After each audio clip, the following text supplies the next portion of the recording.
Hi, my name's Alicia, and this is my colleague Moran. We're so glad you joined us today for a lecture on our company's rich history. Oh, wait a second, a boring lecture? I thought you said we were just going to play a video. Okay, so not a boring lecture, but we do have some videos. Let's go take a look.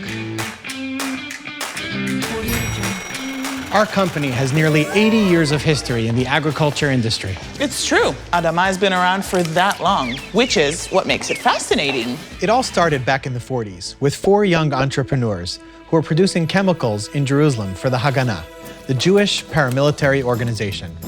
And to think that kids these days spend their time making videos that disappear within 24 hours. Selfie time! It's starting. After Israel's War of Independence in 1948, the entrepreneurs formed a cooperative called AGAN to produce chemicals for agriculture and other uses.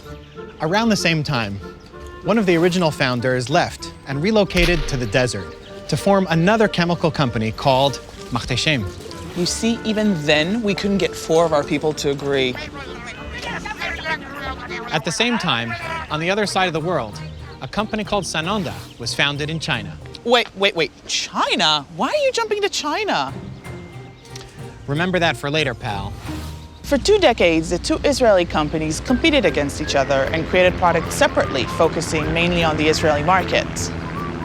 And then in the 70s, the 2 companies teamed up under the name Machteshem Agan to distribute their products worldwide and reach more markets. Machteshem focused on insecticides and fungicides, while Agan focused on herbicides. They also started registering and selling end products directly to markets and distributors worldwide, rather than just active ingredients locally. And shortly after that is when they really started collecting passport stamps. First Greece in the 80s through a local partnership, and then by founding their own companies in France, Italy, the UK. Yep. And then in the 90s came the big expansion into Latin America, including Brazil, and even deeper into Europe by buying major assets from larger multinational companies. In 1998, the 2 companies merged into one, Machteshem Agan, the company that eventually turned into our current company. Finally, I thought these 2 would never get together. That's when we shifted from operation-driven to market-driven, focusing on what the market needs. In these years, during the 2000s, we started releasing differentiated mixtures and formulations and hit the $1 billion mark. Whoa, ka-ching!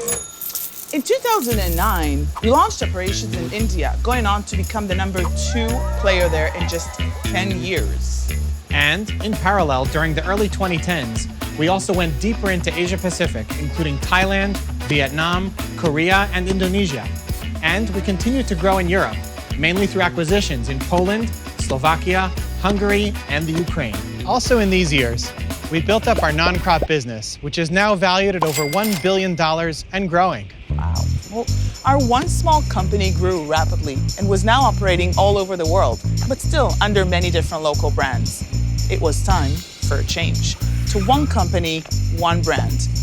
That's when Machteshem Agan joined the ChemChina group, and 3 years later, in 2014, we rebranded and got a new name, ADAMA, which means earth or soil in Hebrew. We've joined forces with Sanonda and Ampon, and we're now the world's first and largest integrated global China crop protection leader. And we're serving farmers in over 100 countries. And we're planning to double the size of the company in the coming decade by bringing in dozens of new active ingredients for a differentiated portfolio. Not bad for a small company started by a bunch of students, right? And we're just getting started.